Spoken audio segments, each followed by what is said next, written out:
નમસ્કાર મિત્રો, વેધર ઇન્ફોર્મેશનમાં આપનું સ્વાગત છે અને હું છું પરેશ। ખાસ કરીને આજના વિડીયોમાં આપણે જે વાવેતર કરવાની શરૂઆત કરવી, ખાસ કરીને જે પાણીની વ્યવસ્થા છે અને ઓરવીને વાવેતર કરવું હોય તો ક્યારથી કરવું જોઈએ એ વિશેની ખૂબ અગત્યની માહિતી આપવાની છે। પણ સૌપ્રથમ હું આપને જણાવી દઉં કે દર રવિવારે આપણે રાત્રે 8 થી 9 1 કલાક માટે લાઈવ કરીએ છીએ। આજે રવિવાર છે પણ અનિવાર્ય સંજોગો વસાત આજે આપણું લાઈવ કેન્સલ કરેલું છે, એટલે આજે આપણે વિડીયોના મારફતે આપણે માહિતી આપી રહ્યા છીએ।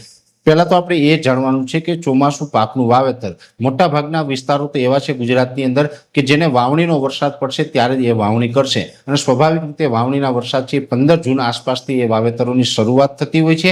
પણ ઘણા બધા વિસ્તારો એવા છે કે જેને ખેતર ખાલી છે અને ચોમાસા પહેલા જે વાવેતર કરી દેવું છે, જે અર્લી સોઈંગ કરતા હોય છે, એના માટે ખાસ અહીંયા સમજવા જેવી બાબત એ છે, દર વર્ષે અમે આપને અપીલ કરતા હોય છે કે 25 મે પછીથી જ વાવેતર કરવું। શું કામ? તો કે પાછળથી જે વરસાદ છે એ આપણું ક્યાંય ને ક્યાંય નુકસાન ન કરે, એટલે એવી અમે અપીલ કરતા હોય છે। અને આ વર્ષે અમે અપીલ કરી રહ્યા છીએ કે તમે 15 મે પછીથી ગમે ત્યારે તમે વાવેતર કરો તો એ વાવેતરનો યોગ્ય સમય ગણાશે। એટલે 15 મે તો કમસે કમ જવા દેવી, એ પહેલા આપણે કોઈ મિત્રોએ ખરીફ પાકનું વાવેતર છે એ વહેલું ન કરવું। 15 મે થી લઈ અને પછી તમે 15 જૂન સુધીમાં ગમે ત્યારે વાવેતર કરશો તો પણ એ ઓરવેલું એટલે કે ચોમાસા પહેલાનું વાવેતર ગણી શકાશે। ખાસ કરીને મહત્વની વાત એ પણ છે, મોટાભાગે ઓરવીને વાવેતર કરતા હોય છે એમાં મુખ્યત્વે મગફળીના વાવેતરનું પ્રમાણ છે એ વધુ જોવા મળતું હોય છે।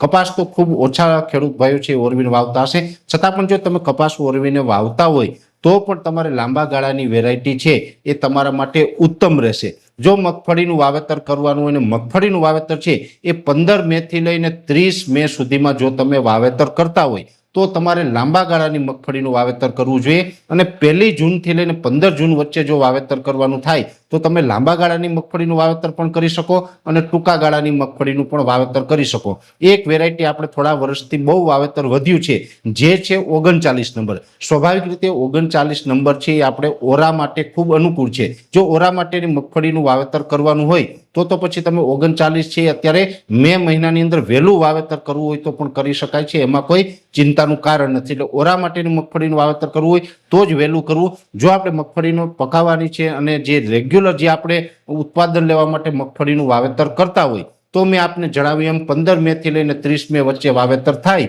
એમાં લાંબા ગાળાની અને 1 જૂનથી લઈને 15 જૂન વચ્ચે થાય એમાં તમે લાંબા ગાળાની તથા ટૂંકા ગાળાની બંને મગફળીનું વાવેતર છે કરી શકો છો। જો કે આ વર્ષની વાત કરવા જઈએ તો મગફળી માટે ઉત્પાદનની દ્રષ્ટિએ ખૂબ સારું વર્ષ રહેવાનું છે, જે ચોમાસાની આખી પેટર્ન રહેવાની છે। જો કે હવે ટૂંક સમયમાં આપણે ચોમાસા વિશેના કાર્યક્રમ પણ રજૂ કરી દઈશું, પણ જે રેગ્યુલર જે આપણી ચોમાસાની પેટર્ન રહેતી હોય છે એ ચોમાસાની પેટર્ન આ વર્ષે એવું દર્શાવી રહી છે કે વધુ ઉત્પાદન લેવા માટે મગફળીનું વાવેતર છે એ આ વર્ષે ગુજરાતની અંદર ખૂબ યોગ્ય રહેવાનું છે। એટલે વાતાવરણની દ્રષ્ટિએ ખૂબ સપોર્ટ મળવાનો છે। પછી ભાવ છે એ તો પછીની વાત છે, કેવા ભાવ મળે એ આપણા નસીબ ઉપર છે, પણ ઉત્પાદન છે એ મગફળીની અંદર આ વર્ષે સારું રહે તેવી પૂરી શક્યતાઓ વાતાવરણની દ્રષ્ટિએ અમને લાગી રહી છે। અંતે પછી તો જો ખેડૂત દરેક છે એ પોતપોતાની રીતે નિર્ણય લેવાનો છે કે ક્યારે વાવેતર કરવું, કેવું વાવેતર કરવું, શેનું વાવેતર કરવું। અમે અમારા અનુભવના આધારે અહીંયા એક આપને માહિતી આપવાનો પ્રયત્ન કર્યો છે।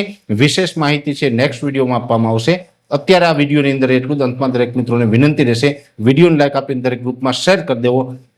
જો તમે અમને યુટ્યુબ ઉપર જોઈ રહ્યા હોય તો ચેનલને સબસ્ક્રાઇબ કરજો, સાથે ફેસબુક આઈડી તથા અમારા ઇન્સ્ટાગ્રામ આઈડીને ફોલો કરજો। નમસ્કાર।